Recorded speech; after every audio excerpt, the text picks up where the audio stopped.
Guys, how are we today? It's so good to see you guys. Hey, Carl, how are you? And Hippie Chick, so good to see you. Hey, Eddie, how are you? Yeah. Hey, Aaron, how are you? I understand, Eddie. I feel you 1000%. I do. I am keeping an eye on the updates, you guys. That's what I had my title and everything set up differently for today.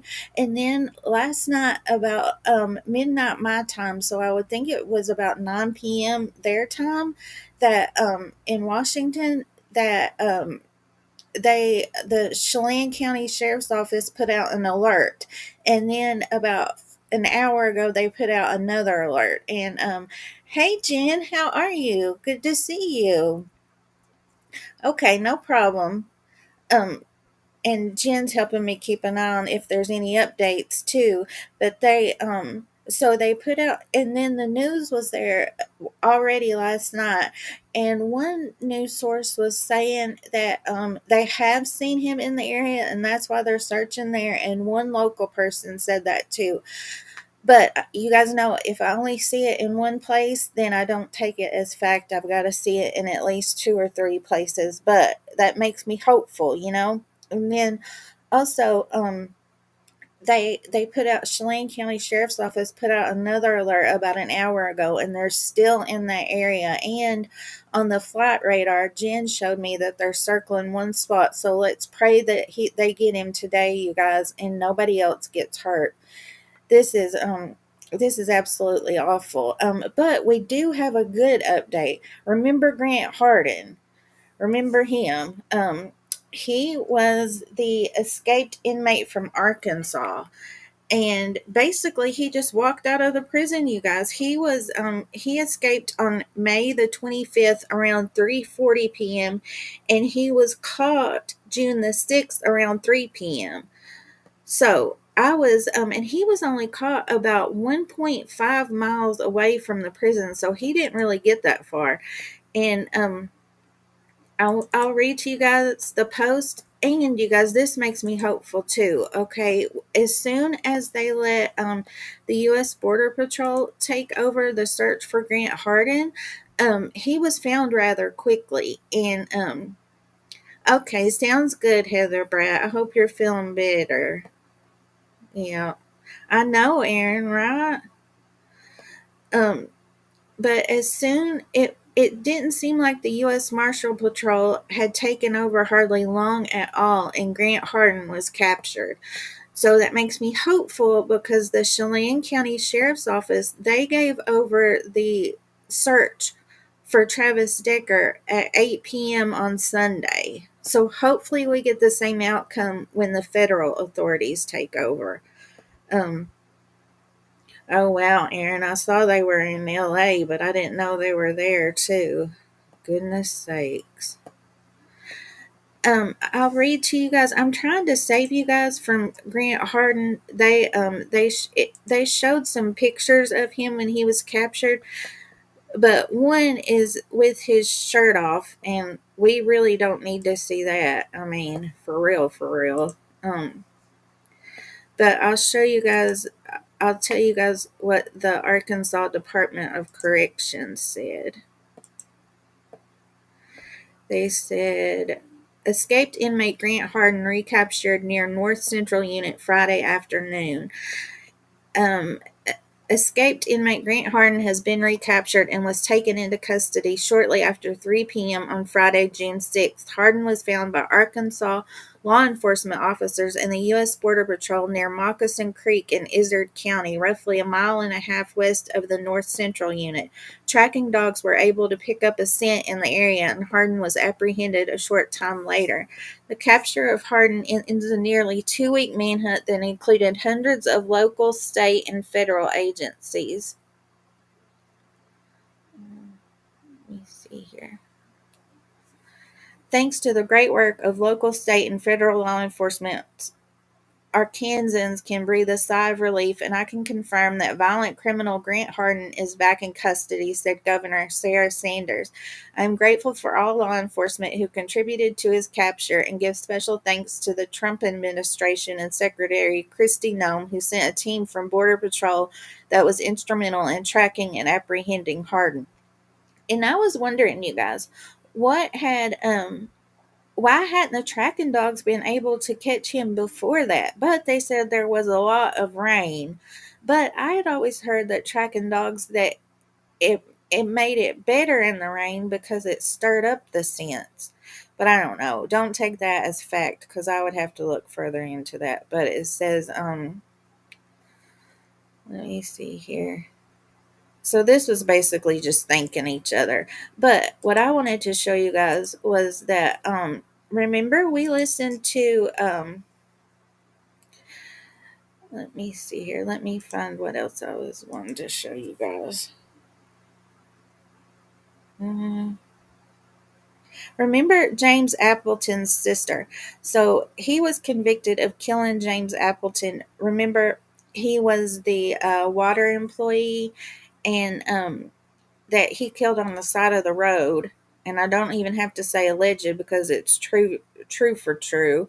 But we heard from his sister, so I think it's only fair that we hear from his sister again once he's captured, and then we'll get to our the reason that we're here today. Well, it's been exactly 2 weeks since escaped inmate and convicted killer Grant Harden walked out of the North Central Unit Prison in Calico Rock, Arkansas. And now he's finally back behind bars. 4029's Katani Gooch is here now with reaction from the family of one of Harden's victims. Katani. Chip, I spoke with Cheryl Tillman, the sister of the man Harden convicted of murdering in 2017. She says all her and her family could do when she received the call that Harden had been captured was praise God. We all said hallelujah. We just screamed and hollered. After a nearly 2-week search, Tillman says she thought Harden would be further away. That he wasn't going to be found. I really honestly thought that he was coming up to this area, knowing that he was only a mile and a half from the prison. Oh my goodness. But now that he's no longer on the run, she can breathe a sigh of relief. As a community, we all feel at ease now. We can go on living our lives, the way that we were. But she still has. And I was super concerned for the teacher. Remember, after he killed James Appleton, they found his DNA was connected to the 1997 rape of the teacher, Amy. Remember? So I was super worried about her, you guys. So I'm so glad that she can rest easier once he's captured again. She had to wait so long for justice in the first place, Has questions. Why he was at that prison. Why he got to do what he did. Why he had so much leeway. And why that guard let him out. What made them think they could trust him? According to the Department of Corrections, currently Harden is being held at the Varner Supermax prison in Lincoln County. I feel really good about it, but he should have been there to begin with. He needs to stay where he's going into the Supermax down there at Varner and not be let out. I mean, not even let outside to do anything. I agree. He was in a minimum security prison, so now he is in that supermax. So I agree with sister here that he definitely needs to stay there. However, Harden now has a new second-degree escape charge. He has the right to have a jury trial. He has the right to the presumption of innocence. He has the right to cross-examine witnesses, all the normal jury constitutional protections attached, just like in his other two cases here in Benton County. Since Harden was charged in Izard County, his next steps will happen there. But we know Harden had several ties in Benton County, and Sexton says he was happy to make the phone calls he got to make Friday. It's hard to put in words how someone can be that much relieved when you pick up the phone and tell them, hey, the man you're worried about is back in custody.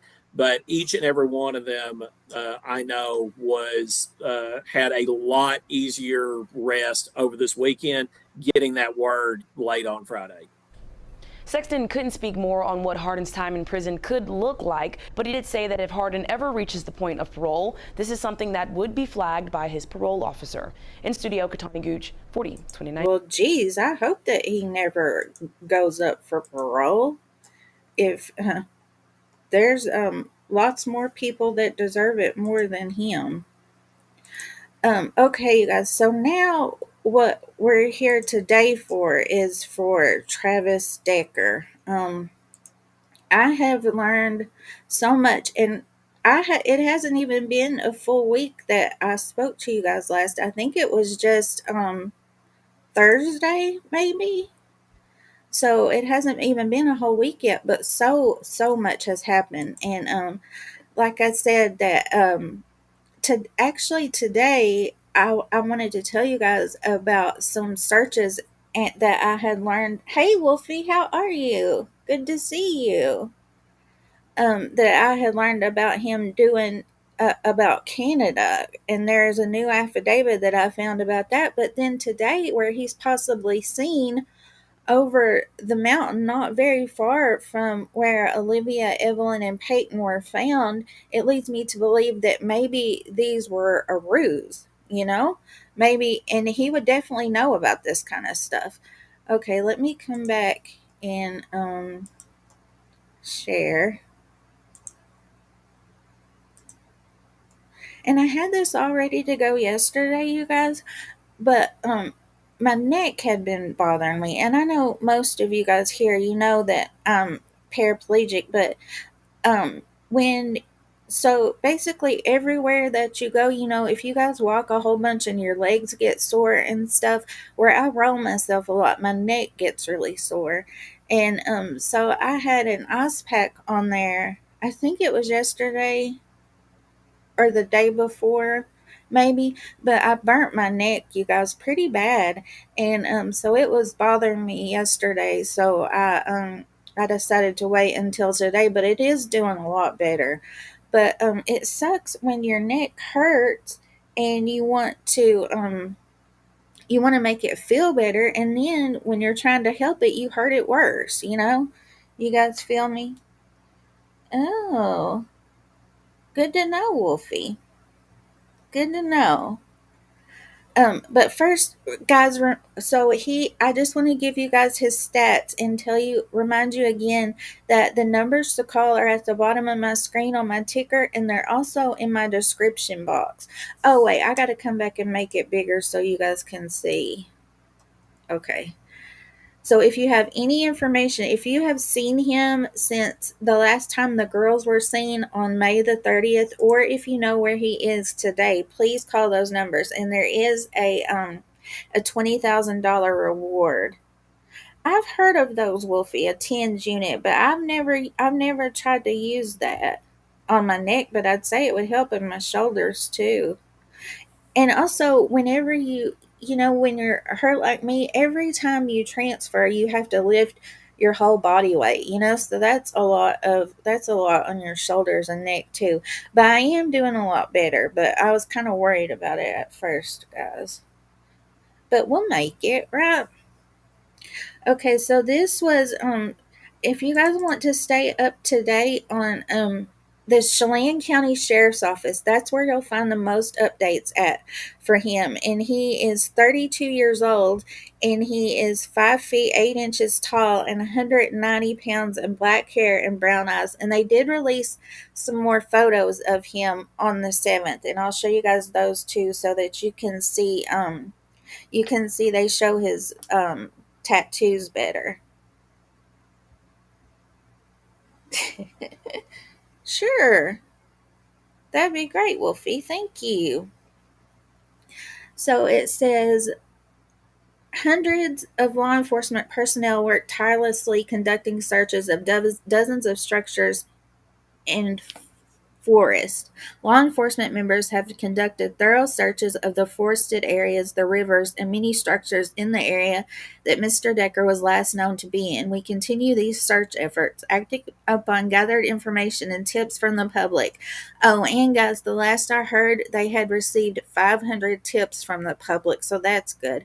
And leads developed through even more search warrants. We will be removing the roadblocks and opening the Icicle River Road as we have determined there to be no credible threat in the area. However, we ask the public remain vigilant as they venture back out to the recreation areas of Chelan County. We have notified the United States Forest Service that they can reopen the recreation area as well.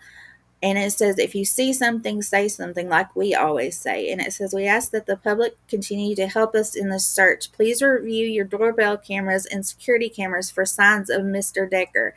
And you guys, on the Chelan County Sheriff's Office, their newest post, some of the locals are saying that he was seen on a trail camera, is why they're searching this area so closely that they're in now. But like I said, that hasn't been confirmed. It says, if you are out in the woods or recreation area and come across something you believe would be beneficial for law enforcement, note the time and location and mark the location on your electronics if possible. And then it says what I have in my description too for the phone numbers. And then they released these photos on that same day. So it shows so he did have long hair on the last day when he was seen. And remember, we saw in the doorbell footage that he did have long hair. And then this also shows his tattoos a little bit closer. Green t-shirt, dark shorts. So it must have been this outfit that he was last seen wearing. And they said these shoes right here, the Chucks. I know, Wolfie. She says Decker looks so different in every picture I see of him. I know, right? That's what I was saying. Usually it's girls that you see that can change their looks so quickly. But I mean, he can too, really easily. So then that was on the 7th, and then the next update that I have was the 9th. And this is when they get some of their forensics back, I believe. And it says, crime scene evidence begins to shed more information with hundreds of square miles searched by land, water, and air. Search operations have been handed over to federal authorities. Our investigators have begun to receive more analysis information back from evidence found at the crime scene. While this does assist in the investigation and later prosecution, it also creates more questions and information for investigators to continue to pursue.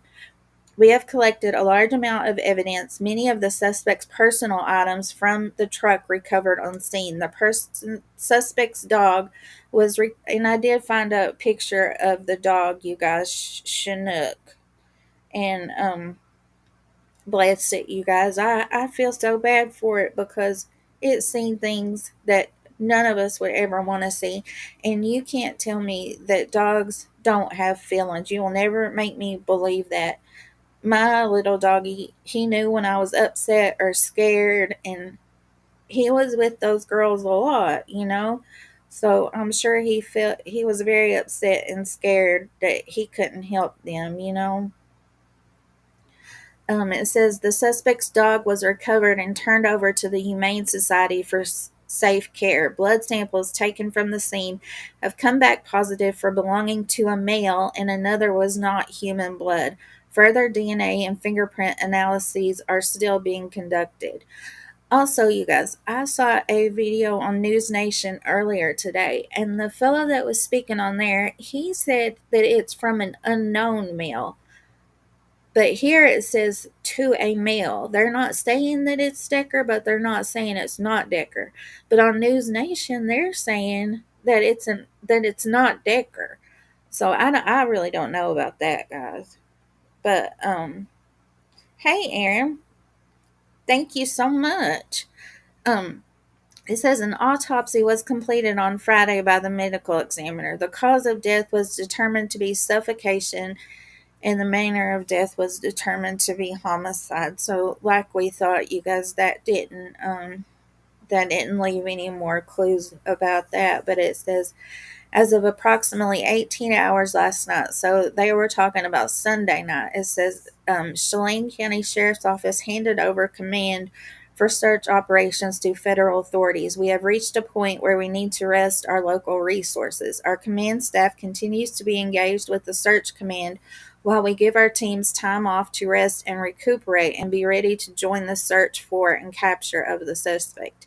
But like I said, guys, that could be a really, really good thing, because when the search for Harden was handed over to Border Patrol, they found him rather quickly, you know? So this could be a really, really good thing. um, it says Chelan County Sheriff's Office remains in command of the criminal investigation. Should our investigation lead to more information regarding the suspect's location, search teams will be notified. Lastly, we understand the frustration many citizens have in not having all of the details of this investigation. During any criminal investigation, including this one, there is law enforcement sensitive information that is not shared with the public in order to protect the integrity of the investigation.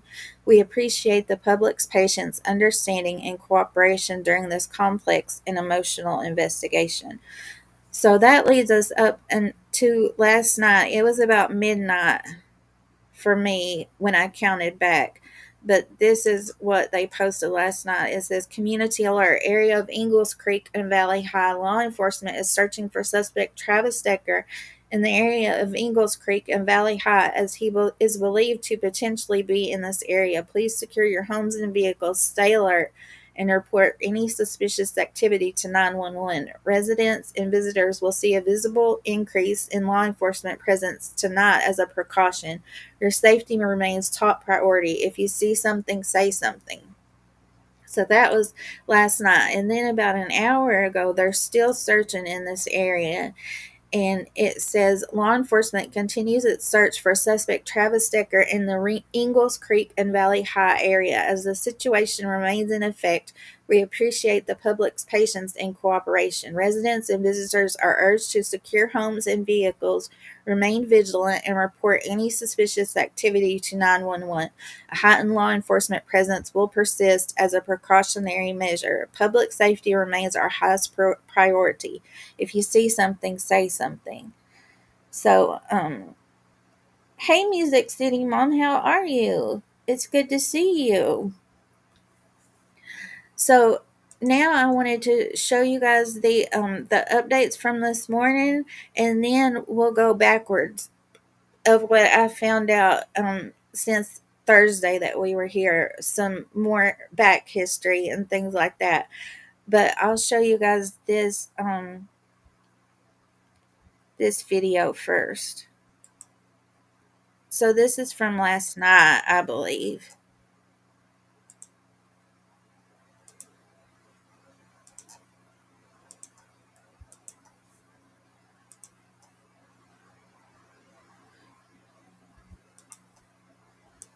News in the manhunt for the father charged with killing his 3 daughters. Deputies are searching for Travis Decker west of Natchez right now. That's the area just off of Highway 97. King Press Maddie White spoke to a man whose mother-in-law owns 2 rental properties in that area. They came to pick her up tonight because they're frightened.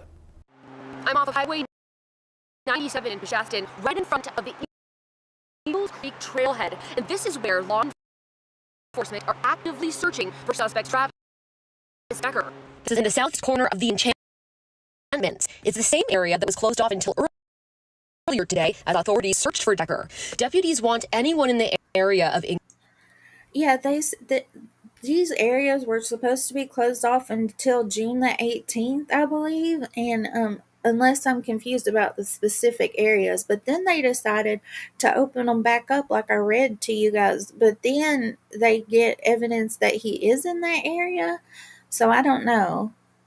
They know something that we don't, though, definitely. of Ingalls Creek to secure their homes and vehicles, stay alert, and report any suspicious activity. Yeah, she lives right along the river, 3 acres. She has 2 A-frame chalets, and unfortunately, she's been gone for the last week. And it's worrisome to us. We live in East Wenatchee, so we have to come and get her like ASAP because no one's been at the cabins for the last week, and this is a perfect. We got this alert that Valley High is the suspect is on the loose here. To residents of the area, police say your safety is their top priority. So if you see something, say something. Reporting in Peshastin, I'm Maddie White, King 5 News.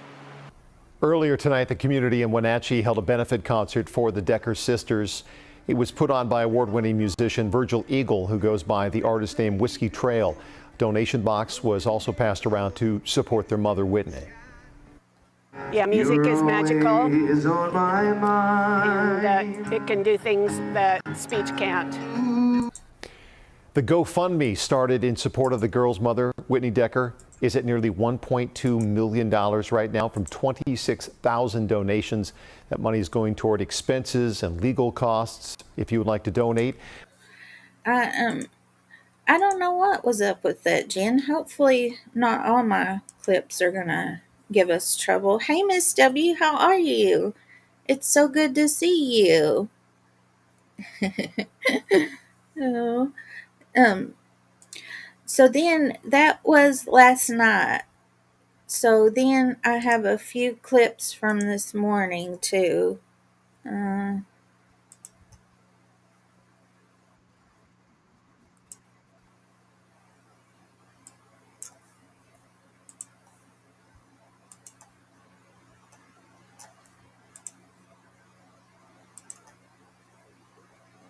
Tracking breaking news in the manhunt for Travis Decker right now, the man charged with killing his 3 daughters. Deputies say they could be closing in on his location south of Leavenworth this morning. This morning, they believe Decker is in the Ingalls Creek area off of Highway 97.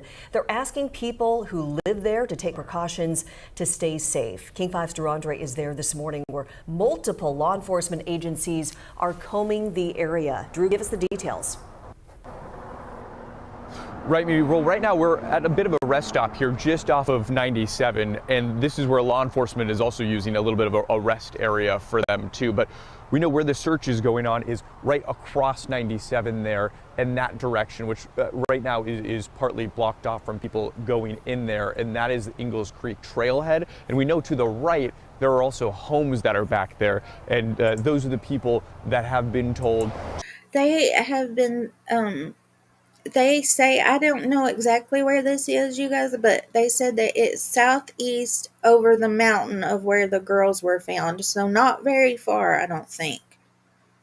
To be on high alert, lock their doors for their homes and their cars, and of course, call 911 if they see any suspicious activity. That notice went out to residents last night. Now, we want to give you a sense here, too, of the area that we're talking about relative to where Travis Decker was last known to be. The map you're looking at here shows that we're about 15 miles away. If you took a direct line from here to the campground where the 3 girls' bodies were found, that was Rock Island Campground.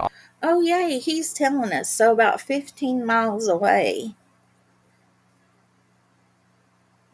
Off Icicle Road. By foot, there are several mountains that would have to be traversed to get to this area. Would you know it would be about a 30 to 40 minute drive. But something that we've learned over the last week about Travis Decker, he is an ex-Army Ranger. Law enforcement has said that he is a very skilled outdoorsman, has spent months at a time out about in the outdoors. So that is something that police are really taking into account here as they continue this search. Now, here in Ingalls Creek, since last night, we could see different law enforcement vehicles that have been parked here. The sheriff's office said there's going to be a large police presence that will remain in this area as a precaution. We know local and federal investigators, they've been searching all week long, all around the Wenatchee National Forest. So they have been in this area specifically for about 14 hours now. And like I said, that one update was only about an hour before I started. So it's good. It makes me feel like they're searching this area very, very thoroughly. So that's good.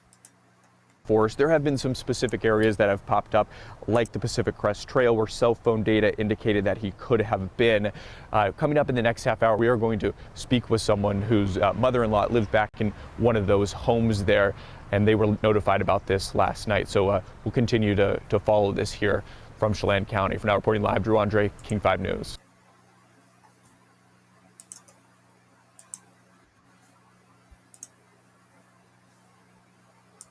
And there is, oh, me too, Erin. She says, I hope they resolve this soon. Me too.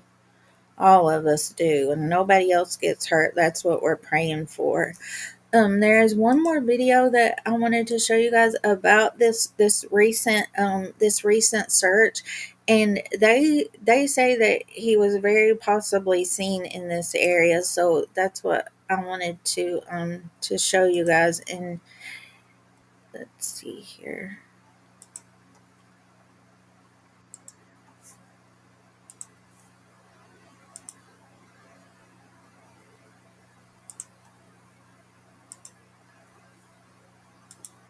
This morning, law enforcement is focusing its search for this man, Travis Decker. He is accused of killing his 3 young daughters. Fox 13's Sean Chitness is live near where that search is happening. Sean, good morning. What's the latest on the search? Are authorities getting closer to finding Decker? Erin, good morning. Well, we know that they are focusing in their search. They may have possibly seen him. That's why where we are exactly. We're about 10 miles south of Leavenworth. This is a business that is located just off of 97, and where law enforcement has essentially created a staging area for their crews to come in and take a break from going into that area where they are searching. So just west of where we are and off of 97 toward that trail is where they've been going in and out. You'll be able to see the road here in just a minute.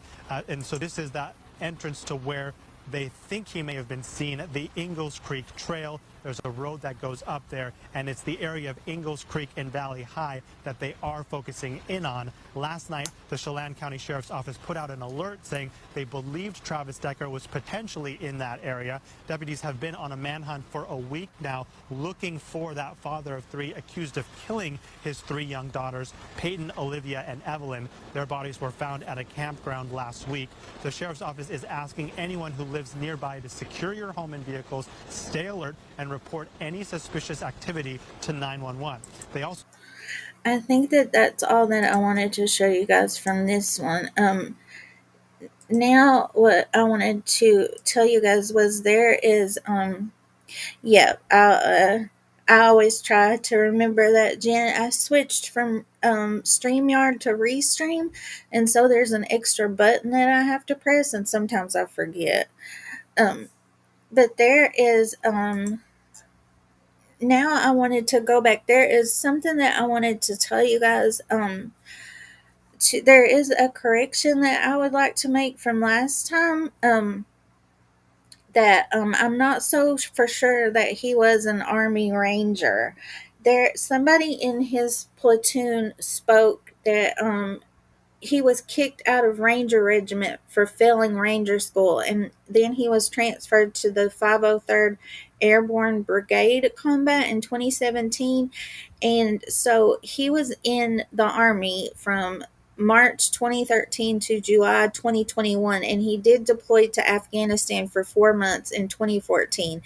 And that's where they think that a lot of his PTSD came from. And his father was a Green Beret, and so he aspired to be like him.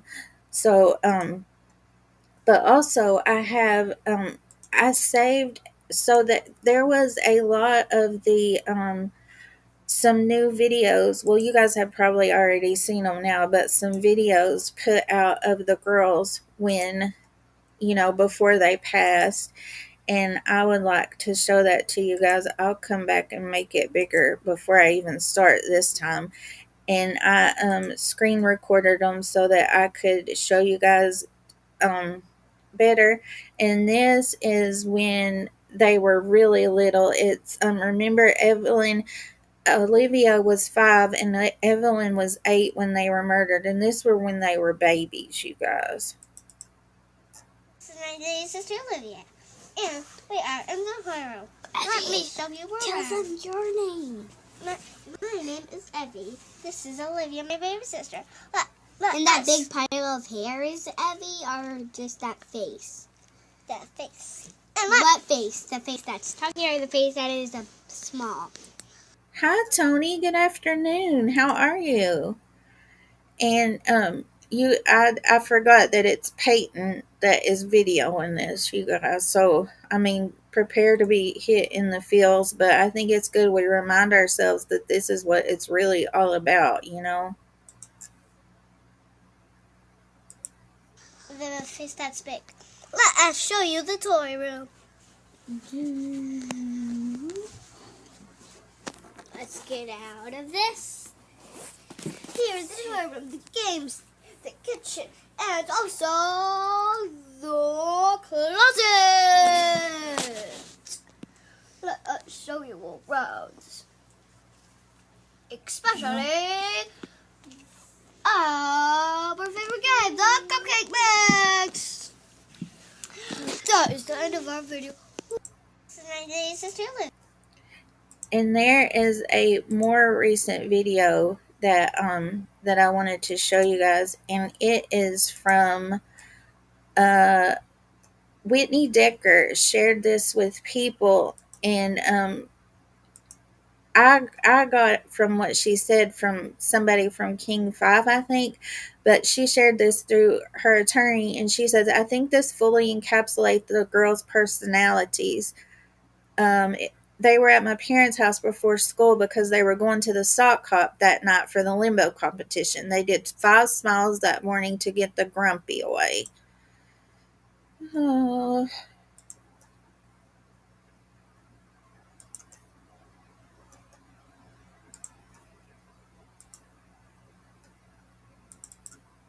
Make room for it. Okay. Decker. Nice. You can't stop halfway, Abby. There we go, Abby. Nice. Olivia. Okay, bringing it down. Bringing it up. No, put it back. Bringing it down. Abby, can you check to make sure I'm doing the video right? Okay. Oh, okay, Abby's next. I like to.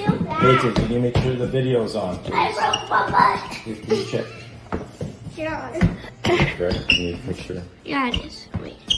Yes. Whoa. Kind of, but you were really close. It's supposed to be right there. Okay, go. It's uneven.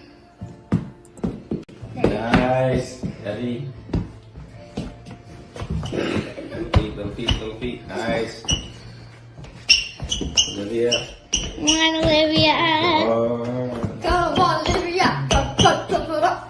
You got it. Oh, don't hold the chair. That's cheating. Oh. Let's see if I can. Aaron says, oh, heartbreaking to see such selfishness from a father. I know. And I know that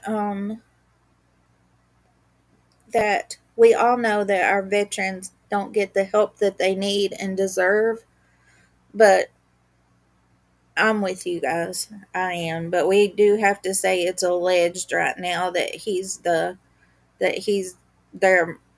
murderer, but I mean, you all feel me.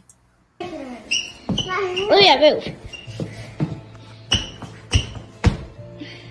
I did it! Got my kid. Just little kids playing, bless them. And then I have Whitney also shared this. They don't know what year this was made, but it is a Father's Day tribute video for him, and it's pretty fast, so we'll have to slow it. We'll have to go slow to see the pictures, but he does look like a very loving father, and Whitney does want to. That reminds me that I wrote down what she said. Some people are giving her tough times right now, but she wants everybody to know that this is one of her attorney's statements. It says, the grief-stricken mom of the 3 girls found dead in Washington state believes their homeless Army veteran dad is more a broken man than a cold-blooded killer after he allegedly murdered them. It's clear that something broke in him because no person can go out there and be a parent to 3 beautiful girls for 9 years, pretend like he loves them, if he's intending to kill them for 9 years, the mom's lawyer said, speaking on behalf of client Whitney Decker. It's obvious something is broken in him. He's a broken human, like anybody who could commit such a heinous act as I don't know the better way to put it, she said of Whitney's ex and the girl's dad. But Whitney is stopping short of solely blaming her ex-husband for the grim tragedy, instead pointing to a flawed system that failed to help the war veteran battle his inner demons and improve his mental health in the months before. And you guys, he had actually reached out to veterans services and a helpline, and they said that he needed an advocate, which he didn't have, before they would give him help. And that's a huge problem too. So she says, Whitney, who divorced Decker 2 years ago, said her ex had been seeking mental health help from Veterans Affairs and a veteran crisis line to deal with his PTSD and borderline personalities disorders. If Travis had been able to get the help that he was seeking, that he was reaching out for, then those girls would still be alive, her lawyer said. There is not one instance that shows that Travis did not love those girls and was not a loving, active father. He struggled with mental health. Yes, we knew that. Whitney knew that he had struggled with it their entire marriage. And so if they were married for 7 years and been divorced for a few, then the time that I can put, she met him shortly after his return from Afghanistan. So she knew him since then. Jennifer says, yes, that mother was amazing. She tried and wanted him around. She was a true mother. So sad, I know. She said, he never raised his voice to those girls. He never hit them. He never took off with them before. The mother had insisted that Travis, who was living out of his truck and motels for roughly a year after his trailer was repossessed, never violated the terms of the agreement until that Friday. I have seen, unfortunately, some criticism of her on social media that, let's be real, he murdered his children. Yes, absolutely. She's not delusional. She's well aware of that, Cozart said. She knows who Travis is in his core is a completely different person than who he is as the person that struggles with complex PTSD and borderline personality disorder, as the person who served as an Army Ranger in combat. So here she's saying he is an Army Ranger. I'll show you guys that video next and you guys can decide. So that's what the lawyer also argued that the deaths could have been prevented if police had taken Decker's mental health into account and listened to Whitney's pleas to issue an Amber Alert when the girls failed to return home in the court-ordered time. And remember, on my last live, hey Trista, happy Tuesday. How are you? It's good to see you.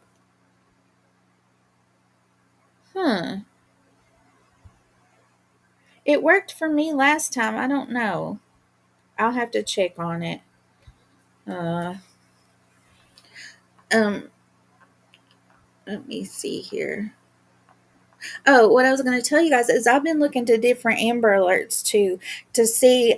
There is one in Wisconsin. I believe it's called the Prince Alert, and then there was the Athena Alert in Texas too, where if the circumstances don't meet the threshold for Amber Alerts, they issue those. So hopefully Washington and all states can adopt something like that too. You guys. So I've been looking at that too.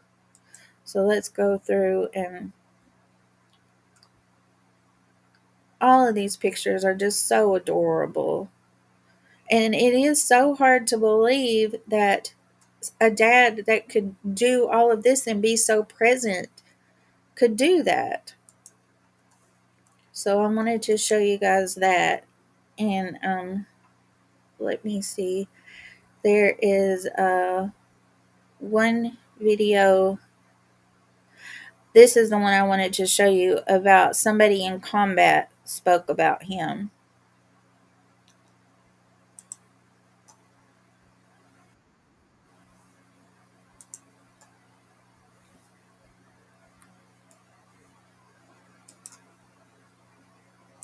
Continues now with Fox 13's Alejandra Guzman. Everyone is anxiously trying to learn more about Travis Decker. Yeah, so Ali, you've been in contact with somebody who was in the same Army platoon as Travis Decker. So what are they telling you?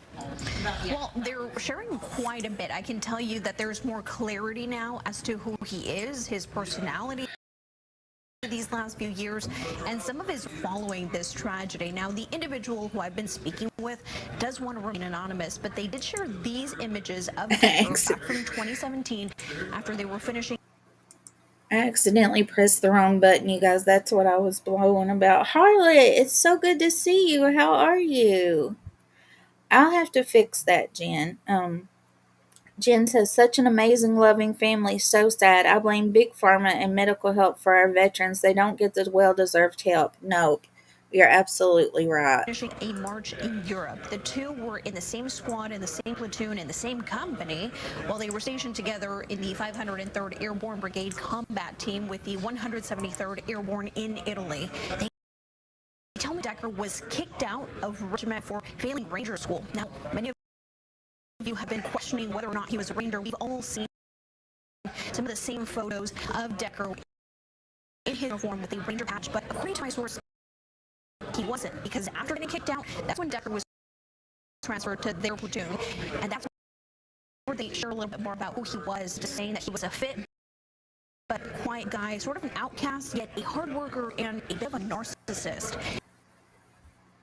See, that's what I was telling you guys, that a lot of places are saying that he's an Army Ranger, but he wasn't, which that doesn't really matter in the grand scheme of things, because either way, he has a lot more survival skills that would make him harder to catch than the normal person, So whether he was spent 2 years in Ranger school and flunked out or whatever, that's what we need to focus on. So, but it's just, I get stuck on facts. Like, if something isn't, it really matters to me to get all of my facts right that I can. And so I just wanted to point this out, that this person, and also this person just said that he had a bit of narcissism too, which, I know, Aaron, that you like to look into those traits in these cases that we study. So that I caught that too. They tell me by this time, Decker and Whitney already had their firstborn, Peyton. Decker eventually did warm up to his comrades, sharing that he aspired to be like his father and talked about getting back to Special Forces, but they say he never did. They say it was like Decker had some big shoes to fill. From what they know, his father was a Green Beret and he worshipped him.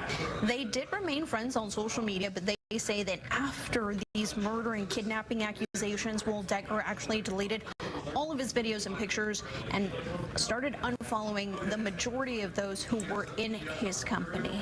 Now, again, the loss of Peyton, Olivia, and Evelyn are hitting his teammates hard. They say that everyone who served with Decker is feeling betrayed and are distraught to learn of what has happened.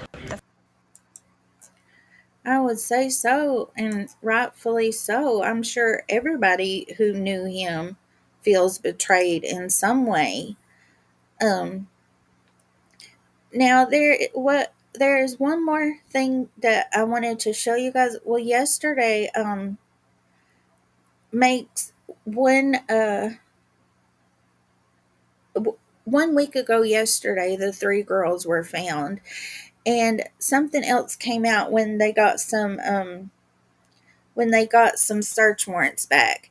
And he had been doing searches on his phone, I believe it was the 26th, so we'll have to see the exact date here. I have last Thursday. Well, you guys know, first he was charged with custodial interference, and that was before the girls were found. And then after the girls were found, he was charged with 3 counts of murder, of course. Well, after that, this past Thursday, there is a new charge. And that's the affidavit that I wanted to share with you guys today. I'll come back and make it bigger. So this was last Thursday. And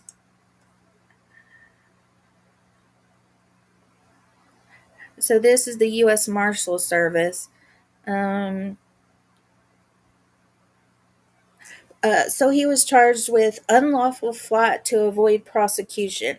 And after today, that they think that he is possibly still only within 15 miles of the original crime scene, I'm thinking that he did these searches maybe to throw them off. You guys think? Um, yeah, you guys don't think he is? Well, actually, Whitney, her lawyer said that she didn't think that he was alive either, and I have that in my notes here too. Uh, let me see here. But they said that they, no matter where, they want him found one way or another. But they don't. They also think that he is not alive either. So I think she's with you guys. Thank you, Miss W. I'm always glad you guys are here, even if you have to be in the bushes. No problem at all. So it says that this affidavit accompanies an application for a criminal complaint and arrest warrant for Travis Caleb Decker based on probable cause that Decker committed unlawful flight to avoid prosecution in violation of U.S. Code by the state of Washington. I'm going to skip through all the where he just talks about his background, the U.S. Marshal. And this is what that means. It says, whoever moves or travels in interstate or foreign commerce with intent either to avoid prosecution or custody or confinement after conviction under the laws of the place from which he flees for a crime or an attempt to commit a crime punishable by death, or which a felony under the laws of the place from which the fugitive flees shall be fined under this title or imprisoned not more than 5 years or both. So wonder why it says or imprisoned not more than 5 years. So wonder why they're so worried about charging this crime if the punishment is only not more than 5 years when he has such bigger charges on him. I don't know. It says the sources of the facts set forth below and the basis for my opinions and conclusions are as follows. 1. My review of court records. 2. My conversations with other law enforcement officers, federal, state, and local. 3. My training and experience as a law enforcement officer. And 4. My participation in this investigation. Importantly, this case has involved many law enforcement agencies that, while some have the same overall mission, justice for the victims in this case, do not share the same function or taskings. Accordingly, I do not know the content of or access to reports, body camera videos for all the different participating agencies. The information set forth in this affidavit is not intended to detail every circumstance of the investigation or all information known to me or other investigative. So let's see here. On June 3rd, I reviewed a signed arrest warrant from Chelan County for Travis Decker for 3 counts of aggravated murder in the first degree. So let's see here. The USMS was contacted to assist with service of this arrest warrant. I'm aware that between June 2nd and June 4th, investigators obtained and served multiple search warrants for records contained in Decker's Google accounts. Google provided documents in response. Part of the information returned from Google search warrants was prior Google searches the user of Decker's account conducted and some of the user's interactions with the search results. And it says some of the searches were how does a person move to Canada, how to relocate to Canada, Jobs Canada, and Jobs Canada. After the above Google searches, he visited the findajob.canada.ca. So what do you guys think? Do you think that it was to throw investigators off? Or do you think, I don't know. I figured I would just show that to you guys. This is a pretty good, what I want to show you guys now is a pretty good synopsis up till now. It's a pretty good summary.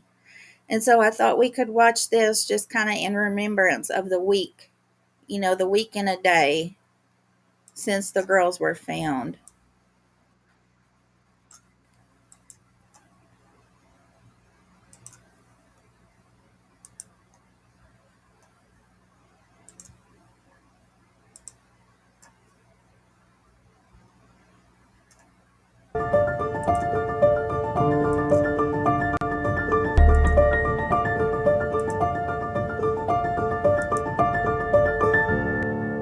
The suspect in a triple murder case continues to evade authorities a week after his young daughters were last seen. I'm Jessica Janner Castro. Law enforcement agencies are looking for 32-year-old Travis Decker, who has been charged with murder in the deaths of 9-year-old Peyton, 8-year-old Evelyn, and 5-year-old Olivia. Here's what we know about the timeline of the case. Travis Decker picked his daughters up in Wenatchee for a scheduled visit Friday, May 30th. Hours later, their mother reported them missing after they didn't return. On May 31st, police activated an endangered missing person alert for the Deckers. They remained missing over the weekend. On June 2nd, information led the Chelan County Sheriff's Office to search Icicle Road near Leavenworth.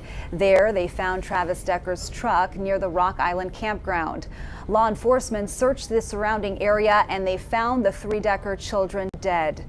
Travis Decker was nowhere to be found, and police have been searching the area for him since. Sebastian Robertson picks up the story after police found the 3 sisters dead. Travis Decker, a military veteran with extensive training, last seen in the Wenatchee National Forest. Prosecutors have charged Decker with the kidnapping and murder of his 3 young daughters, Peyton, Evelyn, and Olivia. That is definitely an individual that needs to be caught and dealt with according to the law. The communities of Leavenworth and Wenatchee asked to stay on high alert as the FBI, Border Patrol, Homeland Security, and Sheriff's Office investigators combed the area near the Rock Island campground. A deputy on patrol found his truck and then the children's bodies about 100 feet away. Police found key pieces of evidence near the truck, zip ties and plastic bags. It's hard to imagine why somebody would do that. If it's his children. And like I was saying, Harlot, that was the second time I watched that video, or even more, and that's the first time that I caught that they said that he deleted all that stuff. That's a very good question, and we might get more answers to that in the future, hopefully. Jen, is there any can you see if they're still searching that same area? I'll check on that before we go. and stuff. You know, it's a horrible, vengeful act if that's the case. He was taking it out on innocent kids. The girls were reported missing out of Wenatchee after their father failed to return them on time from a scheduled visitation. Their mother told police this was the first time Decker had been late with the kids. Court documents obtained by King 5 from the Chelan County Superior Court show the Deckers had fought over the custody of their 3 children. The girls' mother said Decker was homeless and had been diagnosed with borderline personality disorder. But records show no one was concerned about violence and that the kids had always looked forward to spending time with their dad. Tonight, 3 sisters are dead, their father charged in their killings. Joining us now is King 5 law enforcement analyst, former King County Sheriff John Urquhart. Sheriff, thanks for being here. You bet. Sheriff Urquhart, tell us how a search like this changes once we're several days in. As long as they don't have good information that he may be somewhere else, I don't think anything changes. They've really ramped this search up to include a whole lot of assets, local, state, federal assets, to try to find this guy. And I suspect they will keep doing this. You got to remember, this is a case that has so much emotion in it because of the nature of it. I don't think anybody wants to stop. None of those officers, federal or state or local, want to stop searching till they catch this suspect. You mentioned the emotion tied to this case. How does law enforcement sustain a search like this for several days? Basically, they're running on adrenaline and coffee is really what it boils down to, because it's a 24-hour-a-day operation, and they're just not going to quit. You know, they want to catch this guy, period. Tell us what kind of resources the Chelan County Sheriff's Department has. They made this video about 4 days ago, and the original one was deleted, or they privated it now, and then they put this one back up yesterday, I believe. So I'm wondering if hopefully they've added more updates to it. But in this case, things are just moving so quickly, which is good, I think. Harlot says just the facts that his wallet and dog were still there and his 3 daughters were murdered, I don't think he planned on continuing his life. Yeah, I really, really don't think so either. But the Canada searches, that's why I wanted to get your guys' thoughts on that, because maybe he was planning on taking his kids to Canada with him, because they had limited his visitation back in September. And so he wasn't allowed to see them a whole lot. His boss at work said that he was having more difficulties recently. He was having a lot of trouble with money, and then also let me see the exact date, you guys, in my notes here.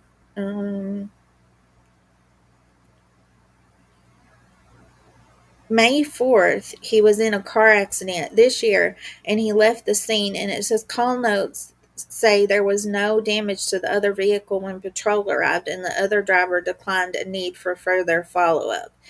And then on May 28th, so 2 days before the girls were last seen, at 3:52 a.m., he was in a car accident, and it was a non-injury collision, but it happened when he stopped his truck at a red light behind another car, and when the light turned green, both vehicles began to move. The car then slowed for traffic ahead of it, and Decker rear-ended the car. Police noted there was damage to the front end of Decker's truck and rear end damage to the car. When Decker was interviewed, police say he admitted to not having car insurance. So he was cited a $196 ticket for following too closely and $559 ticket for operating his truck without insurance. So it's a lot of things at once for one person, you know. That's a very good question too, Harlot. I would hope so. I would hope that they would leave somebody there to guard that spot specifically. As available to them at this point. Well, the Chelan County Sheriff's Office is relatively small. Chelan County is 81,000 people, so it doesn't have a large county sheriff's office, and you've got Wenatchee, which is a relatively small city. But what they've done is they've called on resources really from all over the country. The Border Patrol, the State Patrol, the FBI, everybody is there looking for this guy. They've got federal helicopters, they've got the State Patrol fixed wing aircraft that's circling the area. They're doing everything they possibly can. And I want to talk about another case that I think is really instructive. Exactly 2 weeks ago, there was a police chief in Arkansas or Alabama that was convicted of murder, walked out of prison, and off he went. We've all seen that. He was caught today, 1.5 miles from the prison 2 weeks later. Wow. So that tells me this guy, could be still in the area. And he has a lot more survival skills than this former police chief does. So we really don't know. But at this point, we've got to stay where we are. I want to follow up on that here in a moment, but there is some speculation that he was searching on the web. We got information that he was looking at. Okay, they're about to talk about the Canada searches, but Harlot says, I feel bad for this guy. What he did was horrible and unforgivable, but there should have been help for him. He was trying and he served his country. He deserved to get some help. I couldn't agree more. Usually I save my curse words, for people that hurt women or children, but in this case, I just can't do it. I just can't do it. So I can't imagine how Whitney feels having that, it was her babies that he took, but still having some kind of grace for him. If it's hard for us and how we feel, I just can't imagine for her, bless her.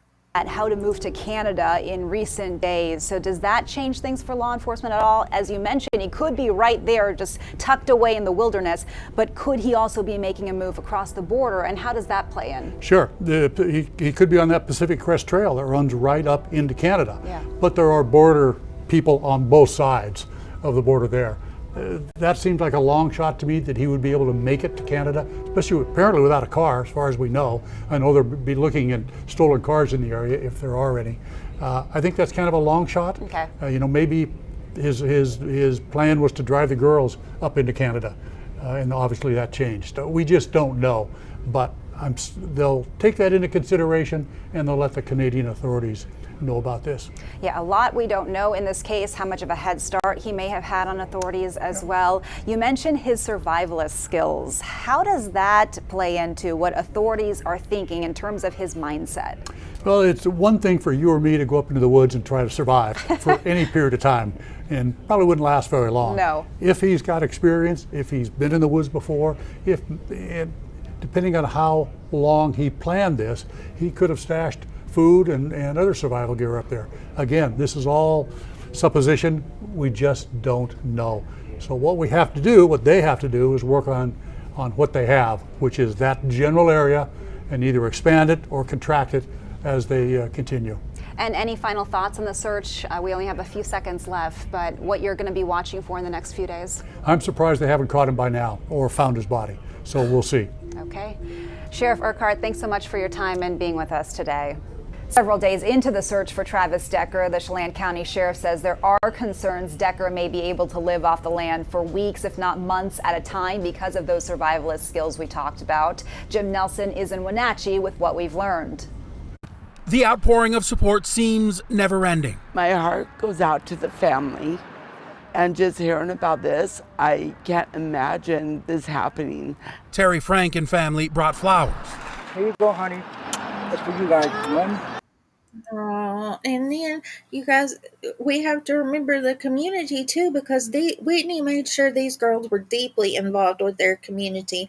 Remember, at least Olivia and Evelyn, at least those two played soccer, but and Evelyn was in the dance groups there, and they all participated in the musical theater there, the Little Shakespeareans, I think it was called. So all of those children that participated in those activities with them and the whole community are deeply scarred. I mean, I can't imagine for them either. 2 and 3. More tributes to Peyton, Olivia, and Evelyn Decker. These sunny days feel awfully dark. Just a few hundred feet away. Good evening. Chelan County Sheriff Mike Morrison said they learned through Travis Decker's father that he's a skilled survivor with military training and has previously spent months off the grid. But our primary goal is to track him down. Of course, we want to make sure that he's safe, but ultimately he will be brought to justice. The sheriff says Decker may have gotten as much as a 3-day head start on investigators. A lot of our guys are working with sleep deprivation, but their thoughts are always on the girls and making sure that we're staying motivated and getting the results the family expects out of us. There have been leads, but so far no sign of Decker. The most recent footage of him was captured on a Ring camera before his scheduled visitation with his daughters. Back at the memorial, community struggles, reflects, cries. Losing a child is tough, but losing 3, no. No mother should have to go through that. Some bring their children who learned of this tragedy in school. She was telling me, what they did for the girls is do cards at school today and, just remember them. Yeah, that's why I brought her out here, just so she can put a face together to see what they were talking about today. If only those girls could see the lives they touched. Regarding the potential head start that Decker may have on investigators, that's based on when he and the girls were last seen and when their bodies were found. As the search for Travis Decker intensifies, investigators believe Travis Decker may be traveling along or near the Pacific Crest Trail, that's just west of the enchantments, which authorities have shut down. Bridget Chavez explains how this impacts the search. We're near the entrance to the enchantments, which is just a few miles up this road. This is where authorities believe Travis Decker could be hiding. They haven't said specifically if he's been seen in this area, but this is part of where crews are narrowing in their search. It's one of the most serene and peaceful places in all of Washington. Yesterday evening I drove up to see the sunset and we drove all the way up, no road closures. The enchantments are now intertwined with a dangerous manhunt. Then I drove up this evening and the road was obviously blocked off. Authorities are searching for 32-year-old Travis Decker. He's accused of killing his 3 young daughters, Peyton, Evelyn, and Olivia, found dead near Leavenworth Monday. Whitney is living every parent's worst nightmare. The hole in her heart is immeasurable. Decker hasn't been seen in days as the sun now sets on the 4th day of this search. Fear is growing. It's so out of the ordinary, especially just knowing that this guy, the suspected killer, lived in the same area that I grew up in. Legal experts say this shouldn't have happened.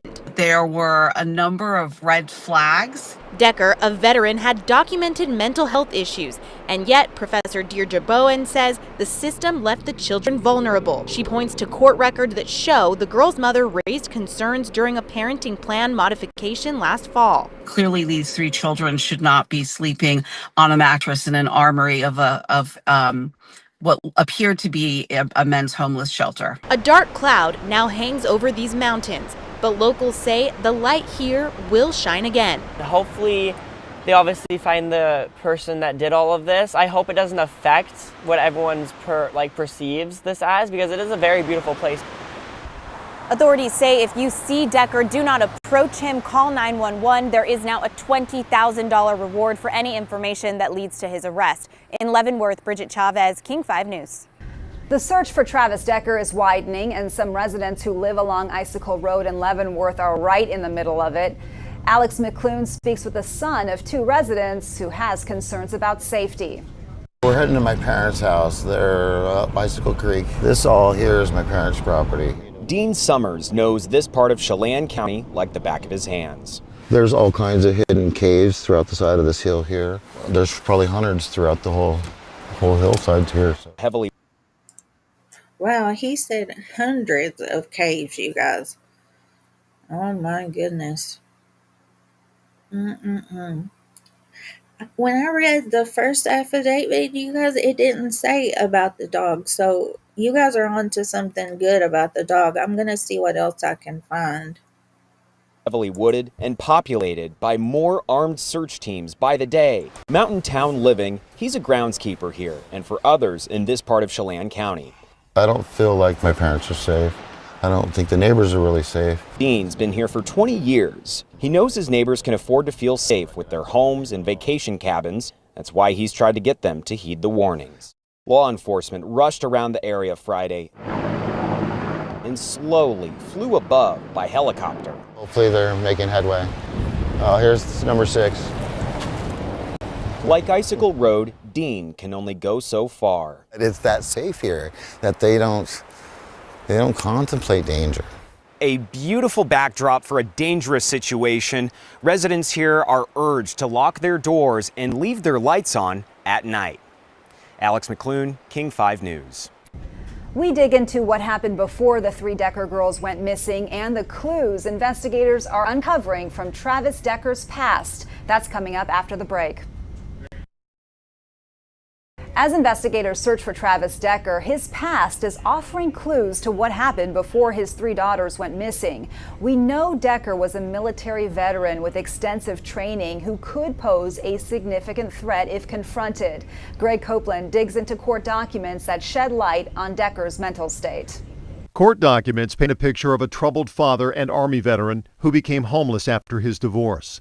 Whitney Decker told police her ex-husband Travis Decker was diagnosed with borderline personality disorder at the end of their marriage and would wake up in the middle of the night screaming at her. However, she also told police he had never been violent. In a parenting plan change filed last September, a judge ordered Decker to be evaluated for anger management. That new plan reduced Decker's access to his kids to every other weekend with no overnight visits. Since Decker had custodial rights, the State Patrol said it initially didn't consider this an abduction. That is one of the reasons it did not issue an Amber Alert. Whitney also told police Decker had never been late dropping off their kids. Court documents say police searched for Decker at all hotels in Wenatchee as well as campsites. On Monday afternoon, deputies found Decker's empty truck outside of Leavenworth and the bodies of the 3 girls nearby. Investigators also found zip ties and plastic bags strewn throughout that area. Court documents say they likely died by asphyxiation. Travis Decker's ex-wife told us she is not ready to talk on camera, but her attorney is speaking out on her behalf. Alex McLoone shares what Whitney Decker wants every parent and lawmaker to hear. We are getting a fuller picture of Travis Decker, the man whose life appeared to be falling apart with mental illness, homelessness, and the inability to hold down a job. And access to his kids was cut to every other weekend after a custody hearing 9 months ago. He was an engaged father. He did have some limitations on his parenting time due to his mental illness. The mother's attorney in the custody case says Travis became homeless a year and a half ago after leaving the Army as a Ranger. He left voluntarily, so I believe his discharge was honorable. I think as far as the reserves, he just stopped showing up. The attorney says Travis worked a couple of minimum wage jobs and at one point was talking to the Carpenters Union about possible work, but his skills just didn't transfer. There are no red flags. He was struggling with isolation and Records show Decker was diagnosed with a serious mental illness. The attack was most likely related to his combat, and that Decker tried to get help, but there was too much red tape to get veteran services. She really feels that the system let her children down. It was the inadequacies in the services for our veterans that killed those children. That's it. The attorney and the mom are also raising concerns about the state's Amber Alert system. Law enforcement officials say they did not see Decker as an immediate danger to his own children, so no Amber Alert was sent out. The attorney. Like I told you guys before, there are some alerts that they have in other states that they don't have in Washington that I think could have really helped.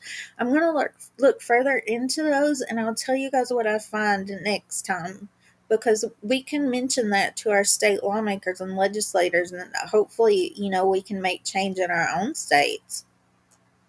The attorney says the mother thinks that was a deadly mistake. They did not see him as an immediate physical danger to his children, despite the fact that he had a well-established history of mental health issues. And had they had seen it that way, those children might still be alive. And that's the thing that is so brutal. And the one thing she's really hoping can be changed in this tragedy. Authorities say Travis Decker's military training gives him the skills to survive off the grid for weeks or months at a time. Bridget Chavez speaks with an expert survivalist, shedding light on how that impacts the search. Survival expert Jason Knight So we have a first aid kit. Says having the gear is just one part of it. Here's one of my favorite water filtration systems. It's basically, they call it a survival straw. Staying alive depends on knowing how to use it. I think every survival kit needs at least 2 ways of making fire. A couple other things. So navigation, so I always recommend bringing maps of the area you plan to be in, but regardless of where you go, a compass is key in understanding how to use it. The search for Travis Decker, accused of killing his 3 young daughters, now stretches from the Enchantments to the North Cascades. There's areas that are quite thick and brushy. There's obstacles, there's wild animals. Decker's background as a former Army Ranger and skilled outdoorsman raises questions about how long he can survive in the wilderness. Being with that, there's the military background, it's an even more complex layer of that. Experts point to a guiding principle called the Rule of Threes. You can survive, roughly 3 hours without a regulated body temperature before hypothermia can do you in, roughly 3 days without water before it becomes lethal, and roughly 3 weeks without food before starvation starts to become.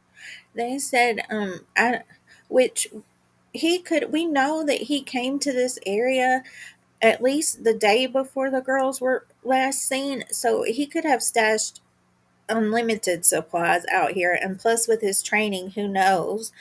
I do remember that, Harlot, and I had a very detailed article about that. I'll look and see what I can find. See what it said.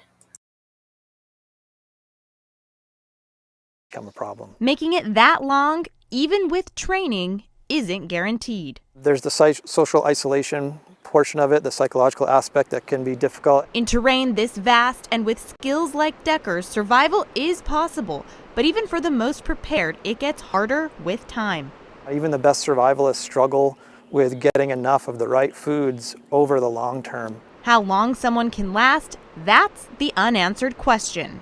There has been a massive outpouring of support, as you can imagine, for those 3 little girls and their mother, and a growing memorial for the lives lost. That is coming up after the break. This case has left the community of Wenatchee stunned. Alex McClune shares what we've learned about the sisters and how the community is reacting to the tragic news. In the heart of Wenatchee, Memorial Park is where people plan to pray again after tragedy took the Decker sisters, Peyton, Evelyn, and Olivia.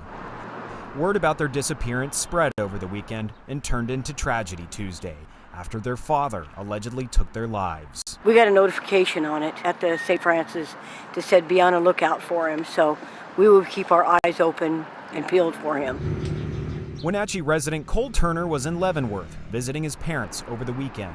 Leavenworth doesn't have its own police department, so it's a big deal if you see a lot of cops cruising through. I could never even imagine what emotions was going through his head at the time. I don't know. Why would you take them to begin with? What was your motive? That's gnarly. A question turning stomachs upside down. The girls were in kindergarten in the 2nd and 3rd grades. Wenatchee School District says this is an absolutely heartbreaking day for the Wenatchee School District. Our hearts are shattered by the confirmed loss of Peyton, Evelyn, and Olivia. Kindergarten, 2nd, and 3rd grade, you guys. Oh my goodness. When you really think about specifics like that, that's what really gets me thinking about.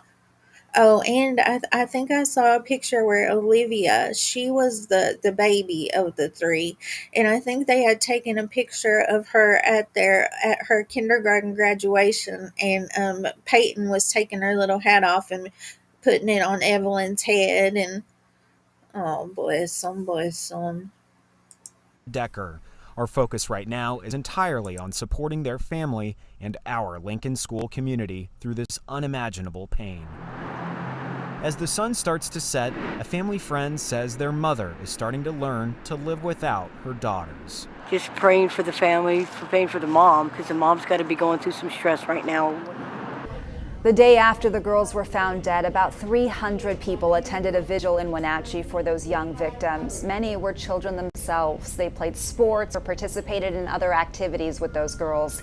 Jim Nelson was at the very emotional tribute to Peyton, Evelyn, and Olivia. Not the occasion that any of us would have wanted to be gathered tonight, but we're here.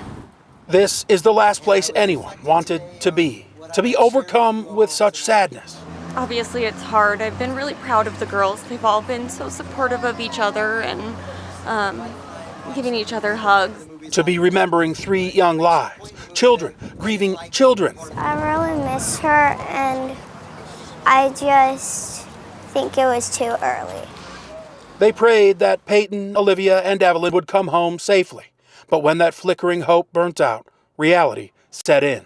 Though we lack the words that bring the comfort, what we don't lack is the sense of community. And now, this community grieves together. The type of grief that brings an old vet to his knees. The grief young children face for the first time in their lives. She was really nice. She was a really good dancer. And I really think she was a really good friend. 8-year-old Lily was on the same dance team as Evelyn. Lily's mom, Missy, went to college with the girl's mother. Those girls were her whole world. She did everything for them, and they were so involved in the community. There's that word again, community. And as this community struggles to cope or come up with the right things to say, they vow, for now, to let their actions do the talking. Remember what we talked about? We're gonna dance even harder. For Evelyn. For Evelyn. Yeah. I just really miss her. And we're gonna remember her forever, huh? Her and her sisters. Yeah. Perhaps the last place anyone wants to be is the first place they need to be to begin the healing process. As the community continues to grieve, there has been a massive effort to support the girl's mother, Whitney Decker. Tens of thousands. I think that's all of that. That was a good documentary that I found that was about 20 something minutes of that one news station. They put all of their clips together. I know, absolutely heartbreaking, guys. Um, you guys know that I'll keep you updated about the search that that I heard at the beginning, and watch my community tab. Hopefully I will have some good updates soon. But you guys know that Aaron says so hard to explain this to our young children. I know. How do you even begin to? Um Harlot says, and a lot of those kids probably know their apparently loving father did it. That is probably so scary for them. I know. I know. Yeah, they're wondering if their dad could do the same. Mm-mm-mm. You guys know that I don't like to leave you on a bad note. So I do have a good story to leave us on today. Let me see here. So this was on Friday, May 16th. Detectives from the Montgomery County Department of Police Special Victims Investigations Division are investigating an incident involving a 2-year-old who fell from the 15th floor of an apartment building in the 11200 block of Oakleaf Drive in White Oak. On Thursday, May 15th at approximately 2:11 p.m., Montgomery County 3rd District officers and fire and rescue personnel responded to the location and located a 2-year-old boy who'd reportedly fallen from a balcony and landed in the bushes 15 stories below. The child was transported to an area hospital with non-life-threatening injuries. According to the medical staff, the child's injuries include a broken leg and multiple internal injuries, but he is expected to survive. And it says no criminal charges at this time. Oh, I didn't share this tab, but no criminal charges at this time. But there is a video that I wanted to show you guys that 15 stories, you guys. I'll have to come back and get you.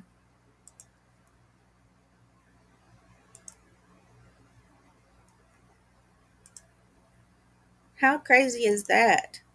I haven't been able to find any current updates, but that might be a really good thing. Team floor. Oh, it's amazing. It's only God that can do that. I was surprised. Neighbors like Grace Ando breathing a sigh of relief and thanking the heavens above after a terrifying close call here at the Enclave apartment. Montgomery County police say a 2-year-old fell off of a 15th floor balcony Thursday afternoon. According to cops, the little boy landed in the bushes below, breaking his fall, taken to the hospital with what they describe as non-life-threatening injuries. I was very scared because I have a 3-year-old daughter. I said, what if it was my daughter? What would I do? Investigators say adults were home at the time, and while they get to the bottom of what happened before that child went over, some residents sounding off over what they call ongoing, unsafe, and unhealthy living conditions. I have a 3-year-old autistic son, and the windows only open about this much, but that's enough for a little toddler child to get through. This woman asked we not show her face or reveal her identity, but she had no problem describing the headaches she's dealt with here at the Enclave since she moved in March. Brown water coming out the tubs, and they tell me that's normal. And there's infestation of rats and roaches. She's just the latest resident with serious concerns about the Enclave apartments. April last year, crews called to the complex on Oakleaf Drive multiple times after fires broke out on the same floor within days. We have no hot water since day one. This is day 18. October 2023, News 4 cameras rolling as a group of residents called out the management. They said, I'm not sure if it's this video I watched or a different one, but they said that the bush and the child's weight actually saved it. But, you guys saw my folder. I call it a miracle. The miracle must be a miracle files, and this one absolutely fits into that category, huh? Management company over persistent problems like pests and multiple housing code violations. And the year before, in December 2022, police found a pregnant woman's badly decomposing body behind the door of this apartment. We had endless complaints about the smell of the building. This place, hopefully they do more inspections here and stuff, but they just said they found a badly decomposing body in that building that had been there even after the residents complained of the smell and stuff like that. This is absolutely awful. And was told, oh, well, we're just trying to clean the trash chutes. That's just a normal thing. And to come to find out, it's a dead body that's been rotting for months over top of us. Thursday, police not releasing many details about the toddler's injuries or his identity, but they say he will survive. And neighbors like Ando say she'll keep her child far away from their balcony from now on. I just monitor my daughter when we are in the house so that she can open it. And at last update, police say no criminal charges have been filed, but they describe this as an ongoing investigation. In White Oak, Walter Morris, News 4. Like I said, maybe it's a good thing that we haven't heard any more updates about criminal charges or anything. Hopefully it really was just an accident. Thank you, Harlot. I know. And they said that the balconies were made of glass, I think, but they think the child might have gotten something and climbed over it. But then another lady was talking about how the windows weren't very safe either. So it's awful that this child got as hurt as it did, but hopefully it puts eyes on this apartment complex. Thank you all so very much for coming to hang out with me today. And I will definitely stay up on this case and keep an eye on my community tab. And if there's any updates, I'll put there as soon as I can. Absolutely. And guys, this is Vanessa's channel. Please subscribe to her if you haven't already. She does really great work on her channel too, and you can she posts community posts all the time too, and if you subscribe, hopefully they'll start showing up on your feed. Thank you, Harlot. Thank you for coming by. Thank you all for coming by, and thank my moderator friends for helping me. I appreciate you guys so very much. And like I always say, don't forget to take your vitamins and say your prayers. And I love you all. I'll see you next